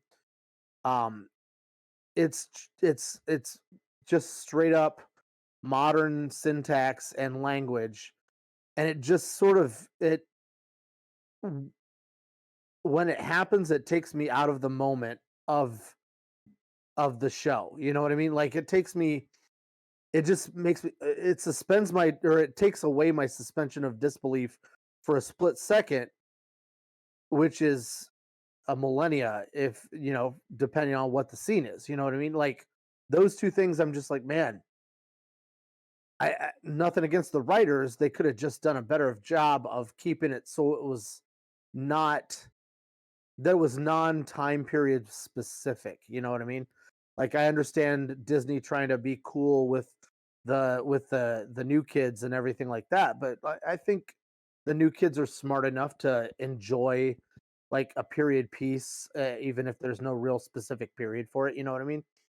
It just Yeah, it's that bugs me. fantasy, and I feel like there's a certain expectation with how dialogue is kind of like done in those kind of contexts, and like I can make excuses for it. Like I think that it is kind of trying to show that the world has changed and moved on from the original Right. franchise. 20 years have passed. I think it's a healthy sign of a culture when it changes and all that. But Mhm. yeah, I think that's one of the only real justifications I can give dialogue that just sounds like it's, knockoff Joss Whedon. And honestly, Yeah. I was tired of Joss Whedon after Firefly, so I don't know why we're still doing this like needless joke telling, writing that feels like it's improvised kind of stuff. It feels a little lazy sometimes. Yeah. And I do appreciate it. It does make me appreciate a lot more the moments where the story is where the dialogue is a little more intentional. You know, Yeah. when they're getting into some of this, but a lot of that tends to be kind of expository dialogue, which by its that's that by its nature tends to be like some of those moments where you're also kind of like being told to pay attention, and sometimes for people like me that's when you tune out the most. um, um, but I can appreciate the variety of how they're doing a lot of the dialogue. Some of it is really solid. But yeah, I don't think it does make all of the characters feel very samey because they're all kind of like Yeah. sarcastic badasses that don't give a fuck.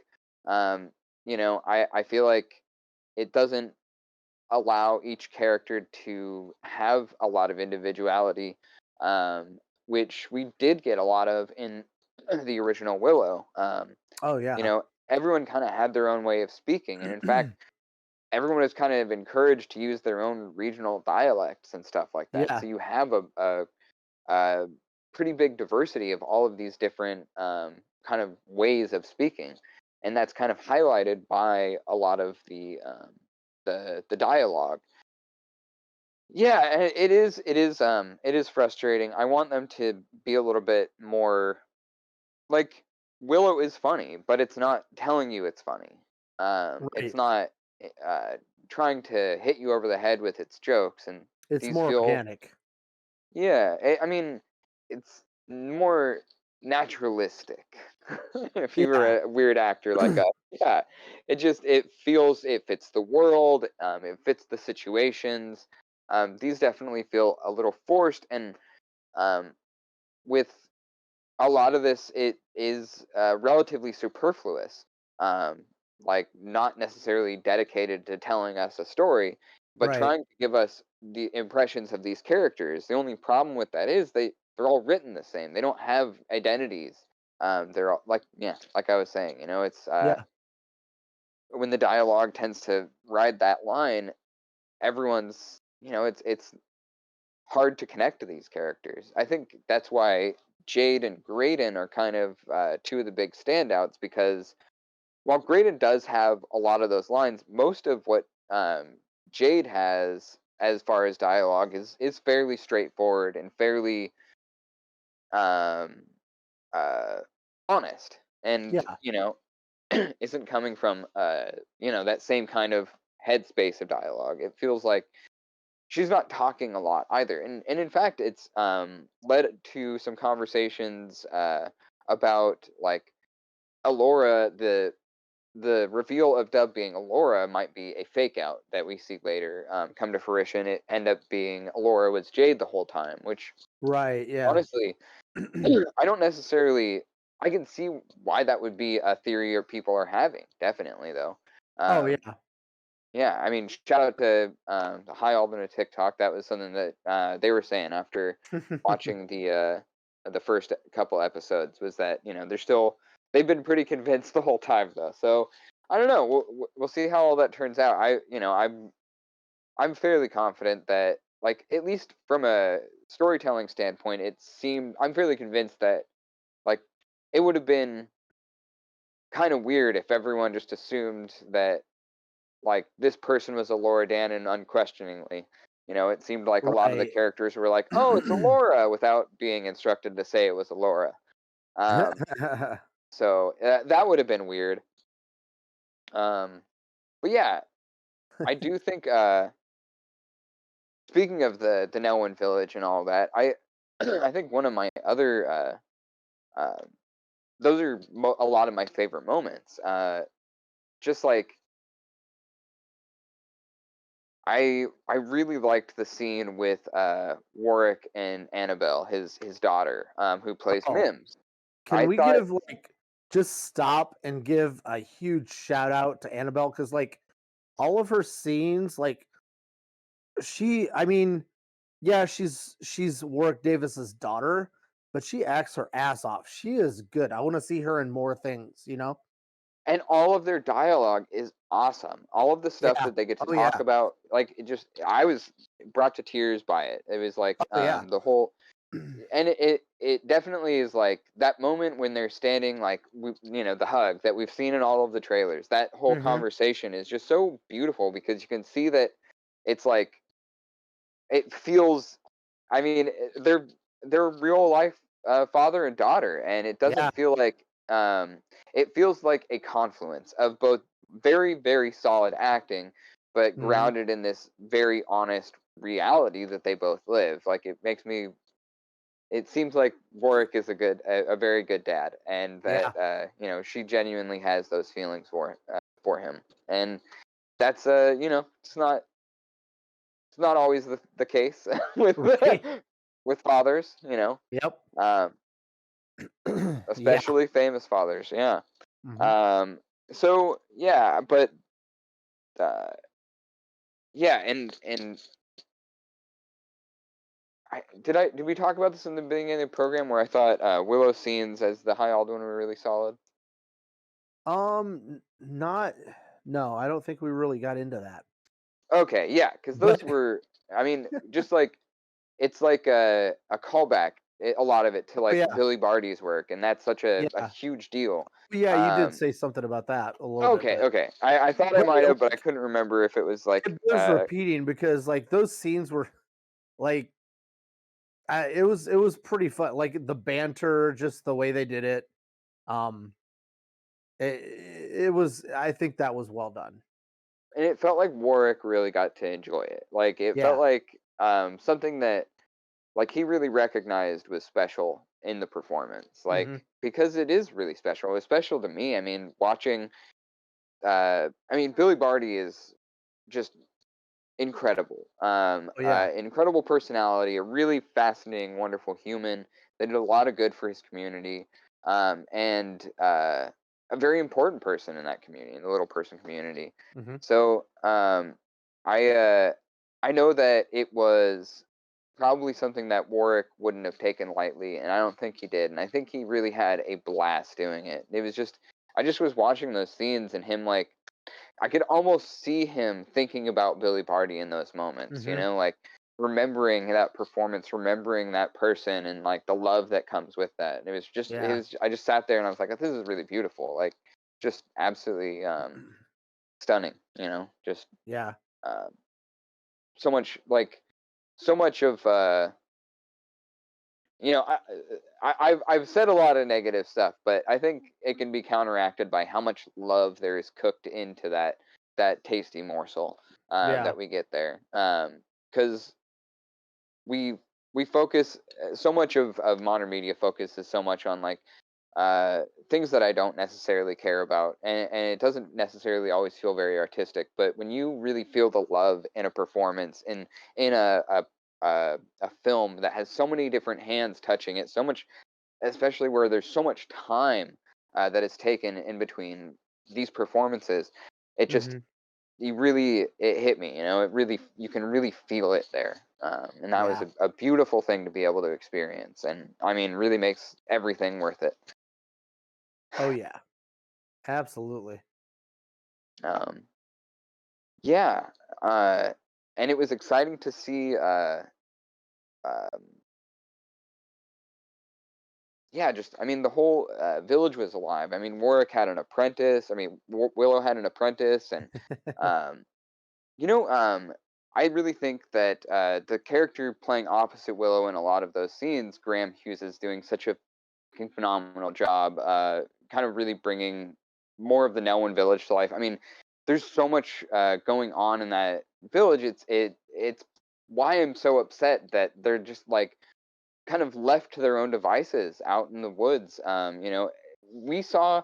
or we know because of the research we've done, that his village was one of many known villages around that area, around that um, Right. river. Hmm. Um, and the the lore nerd in me is sitting there worried, sick for the rest of the Nelwyn, like, and the disservice that could have been done by um well, Galadorn and by Tiras Lean and by these power structures that aren't doing anything for the people outside of their barrier. Hmm. Um, and it's just it. I'm worried about them. I want the Nelwyn to be okay. The Nelwyn are integral to this world. It is our. I don't fucking care about the Dakinis. Honestly, we come here for the fucking Nelwyn. God damn it. Um, and like I love Mad Mardigan, I love Sorsha, I love Elora Danan.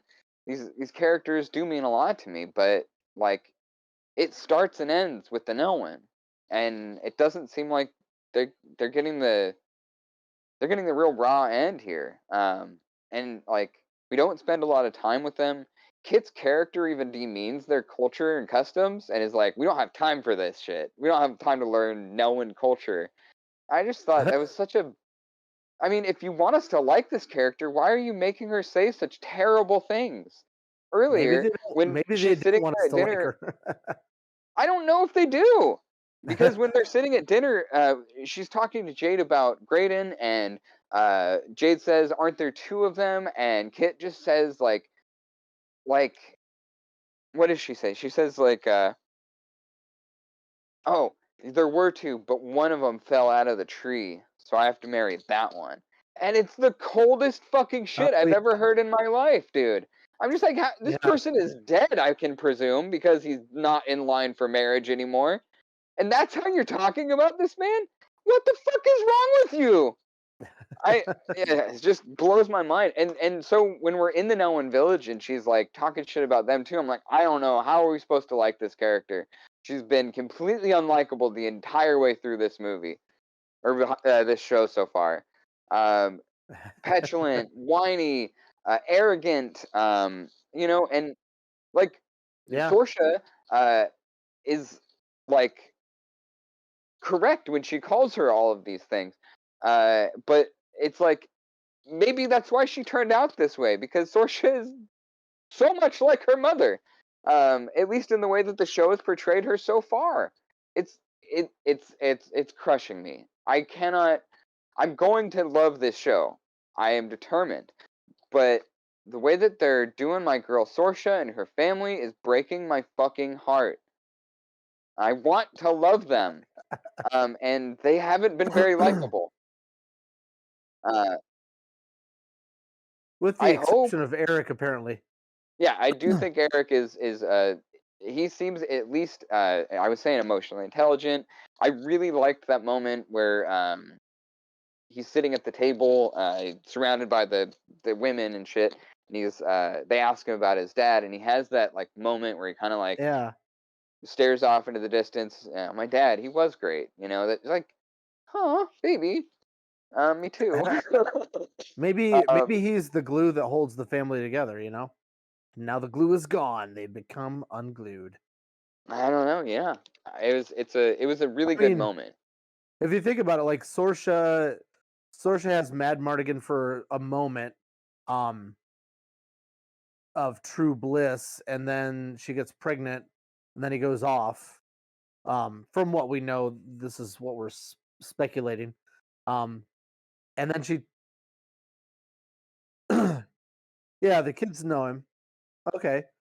Um, but he does go off, and then like maybe she's not that good at no, like she hasn't figured out how to be a parent yet. You know, maybe and maybe a little bit of those. You know how like the sins of the parent are repeated, not because you intend to, but because that's all you know, and you accidentally end up, doing what your parent did. So maybe there's a little bit of Bavmorda in Sorsha that unintentionally, I mean, maybe. that's kind of what I was saying earlier. It's like I feel like that would be a reversion of that character. I feel like reverting back to the Yeah. form where we first meet her in the first Willow. You know, it's like Hmm. that character feels very much like it's paying for the sins of Bab Morda. It is that character is a walking generational curse, and by the time Willow Yeah. is over, it feels like she's reclaimed her autonomy. She's um, she is making a committed and fully conscious, fully aware decision that she's in love with this man, Mad Yeah. Mardigan, this absolute dumb shit himbo, greatest swordsman that ever lived. You know, but um, but yeah, I mean, an excellent point. Um, that yeah, a lot with your chemistry, your body chemistry, changes during pregnancy. Going through all of that, not just the hormonal changes, but also going through all of the literal trauma that comes along with Yeah. having children. But uh, by that same token, one would hope that, especially considering everything that has happened, um, considering her position in the world. I mean, there's nobody more powerful than Sorsha in any sense of that word, really.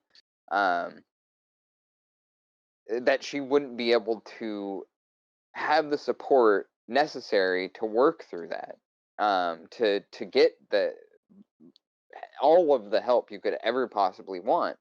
And I would hope that I would think that the Sorsha that we leave off with at the end of Willow is prepared to ask for that kind of assistance, is prepared to um, make the changes to avoid being anything like the woman that did so much harm to her. As I mean, I've done. I am in no way in a position that Sorsha is in, but even I have done a lot of work on myself to not relive or exist within the general curses that were given to me, which there are many, and I don't necessarily have that kind of support system or financial stability that uh, that is very clear that Sorsha would have.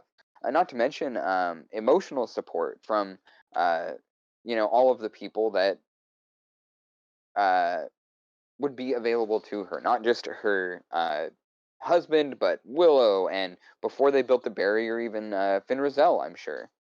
Uh, and like it yeah, I mean, I think that's obviously what we're doing here, as far as storytelling goes. I wish we weren't. um I think it's doing Sorsha dirty. I think that she deserves better uh than being a slightly uh less awful version of Bad Morta, we can only do so much, all that stuff, but this is fantasy, and especially a lot of the kid or family friendly focused fantasy I've seen more recently has a tends to lean a lot more progressively towards what a family looks like and acts like, and it's a bit frustrating for me to see these kind of regressive modes of being kind of being put into these fantasy stories that for this fantasy story that was so integral to me, and that even in its original version of it back in 1988, the year of cocaine and hedonism and capitalist hellfire at every turn, they somehow were able to pull some very radical messages out of that story, some very uh, diverse points of view that we don't necessarily get to see in fiction, and unfortunately aren't even seeing in this fiction. But yes, it is still early on. There may be a whole lot that is going to make me put my foot in my mouth, and I will be happy to eat these fucking toes. Let me tell you, because I really want the best for this world. I want the best for these characters, and I I don't want them to have, like, you've heard me talk to no end about how much I believed in Sorsha and Mad Mardigan as characters, that they wouldn't want some kind of uh, top-down elitist hierarchical system holding their world hostage. They wouldn't want to be a part of that. I don't believe. So seeing that, rear its ugly head in this show just, crushes me a little bit. It's the prediction I was most hopeful for and most wrong about. um, but yeah, I did want to talk. I know we're getting close to our time limit here, but I did want to talk about. Uh, we talked a little bit about Graydon, but I think that character is uh, another one of my favorites in this story. I think that Tony Revolori is doing a great job uh, playing Graydon, as well as a lot of the choices they made for. Oh, pardon me. As well as a lot of the choices that they've made for this character in the writing room. I agree. I like that he's kind of the, the nerd, the bard of the group. In a way, he's got the flute, and he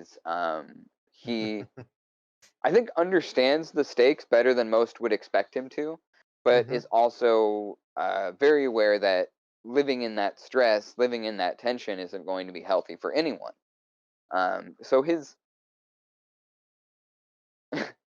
Yeah. yeah, not good leadership skills on Kit's part, but Graydon is trying, to kind of add to that, bring the morale of the group up, especially after they kind of unceremoniously just watch. Oh man, what's the old guy's name? Who Oh, dies through the yeah, arrow in the they get shot back? with an arrow? Yeah, Eh, yeah, yeah. watch out, it could be deadly. Shoom. It reminded me of that Monty Python scene.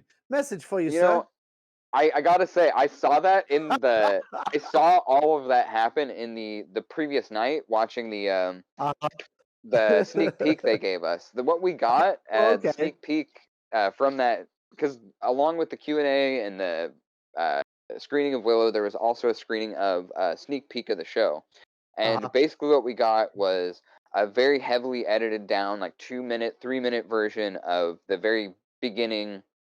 Well, basically the first 3/4 of the show, first Oh, episode. okay. So like basically the journey from Tearsaline to Willow. And there Oh, was a okay. part of that where they were riding with that old guy, and I was like, "Hey, who's that old guy? We haven't seen him in any of the trailers." And then like the next shot, they're riding away from the Bone Reavers, and that guy's like and there's somebody off frame, just dead on the ground. And I was like, "Oh, well, I guess that's why we didn't see that guy in any of Yeah. the trailers." He died Yep. immediately. And he was doing well too. He was such a likable, good actor. Like, Yeah, he seemed like a decent dude, yeah, I didn't dislike that. Although he did have that line Willow, that looks was like I'll go like, with you. "No, no, I don't." He was like Eric's the closest thing I have to a son that I know about, and I was like, Right? that's not we. What is this now? Fucking Yeah. Oh ugh, man. yuck. Yeah, but um, other than that, he seemed like a lovely old man. Um, Yeah. so it was sad to see him go, but so yeah, I was just bringing that up because I was yeah, especially after he dies, morale is fairly low, um, and yeah, I think it was good. It's good for the characters to try and be bringing that up. I think yeah, we were talking earlier about how Graydon knows all the old languages, might be able to help Alora. Okay, we covered that Yes. earlier. I just remembered. But yeah, I do really like that character a lot, and I am interested to see kind of what his what part he will play in this story to come. I Yeah. know we see him with the fish in the trailer, and we've theorized, but haven't been able to confirm nor deny whether he is one of the people who ends up being able to use magic. Right. Um, but I'm hopeful for that, like we were talking Yeah, about me too. earlier. Um, and Yeah, I'm really interested. I think the beginning of this next episode will probably end up being that scene from the trailers that we've seen where everyone gets snuck by the Reavers while they're all sleeping. You know, they kind of come out of the Mm. trees, out of the woods, and like out of the Is that the rocks, like Reavers? the Bone Reavers. Yeah. Oh yeah, I I think thought it it is. was. Yeah, yeah, yeah. And then like the fact that Willow believes that she's going to lose her magic is clearly um proven wrong by the fact that just before before they go to the end credits, you see that one of those bushes or trees grows up and has the berries on it. Yep.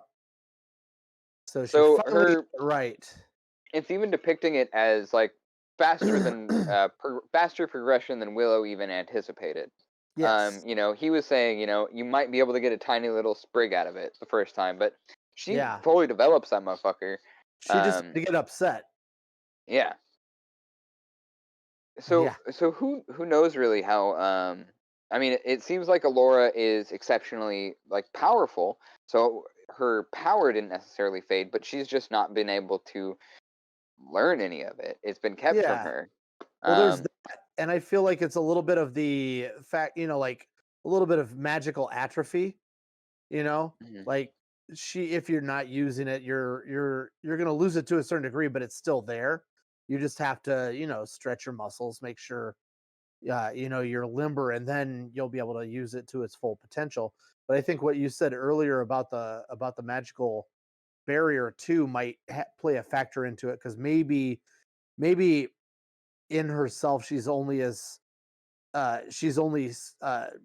a certain power level, but I feel like maybe at some point that magical barrier will come into play, because it maybe was they used some of her power to make that barrier, and somehow she's going to reclaim it at some point, you know. I had that thought as well. Yeah. Yeah. Is that it might have been something that like especially because I assume Sorsha and or Sherlindria and Finrazel would have been in constant communication about all of that with Sorsha. Yeah. Sorsha might have maybe even requested that they use or suggested that they use some of Alora's power to make the barrier. So Mhm. I could definitely see the barrier going down for Right, whatever yeah. reason, and it being something that is like a power she's able to reclaim. Yeah. Especially considering how it interacts with her as she walked through it, and how they set Yes. that whole scene up so hard. Yeah. Yeah, Um, it kind of wanted to like climb up her arm, and then she just walked right through it and stuff. Yeah. It'll be really interesting because like there's so much that feels like it's intentionally being obfuscated from us, like the withered crone. I mean, that's obviously Bab Morda I or feel what's like left that's of her, right? Bavmorda. Yeah, yeah. It's gotta And the be. gales come from her. The yeah, that whole the what's it called, the across the shattered sea in the immemorial kingdom. What was Yeah, it? the Immemorial City, Immemorial. Immemorial city, Yeah, I think it's Immemorial City. something like that. Yeah, uh, it's it feels That's it, where her it feels mummy ass is hiding. what's that? That's where her Emotep ass is hiding. Yeah, it'll be yeah. So a lot of this stuff they're talking about it like and not explaining it. These are Yeah. in-world words that even the characters there don't necessarily have an explanation for. In fact, when Willow says across the shattered sea, Borman is like, "No one's ever been across the shattered sea. I met a lot of magical Marvins. Someone needs to be slapped for that line. Put them over the knee, spank the tookie, because that no, who the fuck? What is a magical Right, that's Marvin? It doesn't feel like a term of endearment, I guess. right. Magical Marvins definitely feels like maybe it's just Borman telling us he doesn't have much respect for magic. I Right. don't know, but that I was like, oh man, that When was he painful says to magical hear out loud. Marvins, he really means charlatans. Yeah. Yeah, I don't know, I don't know, but yeah, it's somewhere the world doesn't like. No one has been there. The Immemorial City, no one has been there. The Withered Crone, no one knows who that is. It's so these are things they're probably setting up that it could even be just trying to. Uh, it could even be a red herring, something they're setting up and ended up switching it on us. Right. There's like half the cast that has been announced we haven't even seen yet. I have a theory on that. I don't remember where I saw it, whether it was in an article or a little quick dive into it, or maybe just a thumbnail. But I thought I saw something showing that Christian Slater was already in one of the first 2 episodes. And if that's true, I'm not saying that's by any stretch of the imagination true, but if it is true, my guess is he the guy that recognized Borman when the Bone Reavers were chasing him? That Borman knocked him off of his horse. I can't remember if he just knocked him off of his horse or if he killed him, but maybe that's Christian Slater's character, and that's how he's connected. He knows Borman somehow, and he's a He Bone was Reaver. there. That character was there at the edge of the cliff they jumped off of, shouting his name. So he wasn't dead. That Okay, that's a okay. so from what I've seen of Christian Slater in character, which is not much, but he Mhm. does in the first trailer. I don't remember if I mentioned it in a TikTok or one of the videos we did talking about the show. Once Christian Slater was announced, I saw that there was we get a shot of a dude in like this. It looks like a brown overcoat.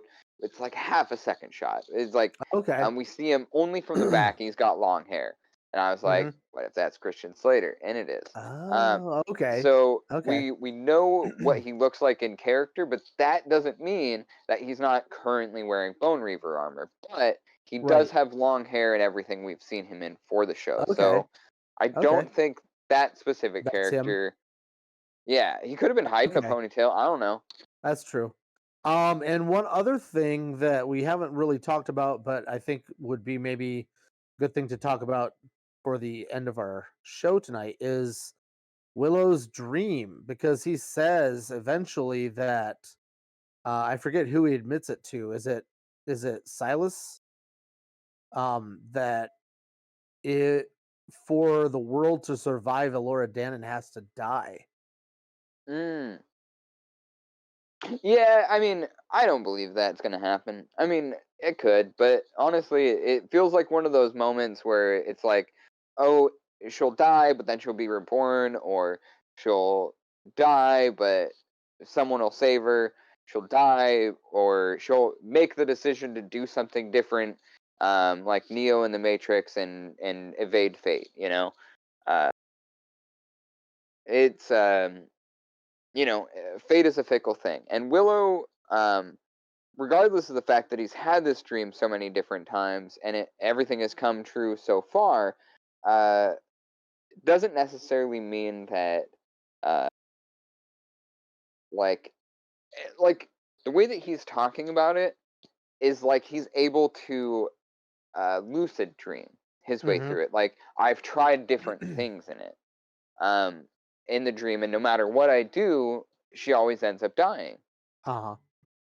which uh, makes me really curious. Like if what that even means, what that looks like. Because what are the tools he has available? How long is he in that sequence? Is he asleep for a normal period of time, but in the dream he's lived, you know, decades? Because Right, yeah. that dream is not a short timeline of events. It is Yeah, cuz decades of information. yeah, he's gray-haired, long-bearded Right. at that point. Yeah. Exactly. Yeah. Right, that's true. It could be flashes of the Exactly. It, dream. it it could be how Willow's experience the dream could be manifesting in any number of ways, but even still, he is able to um, he is he says that he's able to try different methods to save Elora Danan, and no matter what he does, she dies every Right. time. The world, Elora has to die. Well, it is unclear. Well, no, it's not even unclear. Willow, if you were going to evade fate, if you were going to do the thing where you make different decisions and things happen differently, it would be this place. This is a world that uh, is uh, ready to the original was willing to uh, uh, subvert a prophecy there too. They were willing to deny a prophecy from happening. Babmorda controlling everything. Of course, there were other prophecies that did come true, and it very well could be that someone else has a prophecy that goes entirely separate from Willow's. Then again, this is all speculation and all that, but I think it's interesting to see. It'll be interesting to see where this show goes, and it'll probably take. I don't imagine they're going to wrap this story in 8 episodes. We're going to get I it don't spread think out so. over 2 seasons. So, Oh yeah. we'll have a year to think about all of that coming very soon, I'm sure. Or hopefully 6 months. Sometimes they do 6-month releases, and if they That's true. spent, I think they said they spent 9 months shooting this. Hmm. So it's very possible that they did both seasons in one. Oh, that's true. But I'm still going to be scouring the acting sites to see if there's extra work available, because goddamn, I Right? want on this show. Oh Heck yeah. man. Um, but yeah, I do think the prophecy angle is interesting. I'm also curious if if we think about the trailers, there's almost like a certain point where Willow stops being there. I wonder what that's going to look like. He does get captured. We see him captured in With a trolls. cage with trolls. Yeah. So I wonder at what point that will happen, and I wonder how it will conclude with him. I mean, we do see that scene. Well, I don't know. I guess we could theorize about that scene where he seems to be fighting another mage or sorcerer on the sea that Yeah. looks like it's just ankle deep. Mm-hmm. Mm-hmm. So, will that be something that's the conclusion, or is that will the conclusion of this season where they're crossing the shattered sea? And who will that character be? Because we still haven't been Right. introduced to them. Yeah, I don't know. A lot of unknown still in episode by episode 2, but Yeah, definitely more questions than answers. yeah, it gets me excited for the rest of the series, and makes me glad that I only have to wait. What is it? Thursday? Yeah. So yeah, in just a couple more days, we'll be getting more information. Hopefully. Um, yeah, I do think it'll end up starting with that scene with the Bone Reavers, but we'll see how that goes. That prediction goes. I'm struggling to think of things we didn't cover so far, but we'll have more episodes in the future to do that. Oh, yeah, I think it's totally. safe to say we could wrap up here. Yeah. Please, if we missed anything, do the comments thing in the bottom of the, you know where it is. Also, you could do all of the interaction things around that area of the screen where you like it, and then you subscribe, and you leave us a comment, and you turn the notifications on, and all that stuff, because you like Yeah. us and we have value, and you could go back and watch all of our old episodes and watch me predict all of the stuff that happened correctly, like a fucking genius. Like a prophet. Like some kind of Willow prophet, yes. And also you could find even more content about Willow that we did on our Patreon. I did that really badly, but you're gonna keep it. Oh, and also buy our shirts. Yay. All right, y'all. Thank you, all of our acorns and the brownies and our bobkins out there. I hope you have a wonderful evening. I'm Weston. I am Adam. Thank you very much. Bon And voyage. yeah.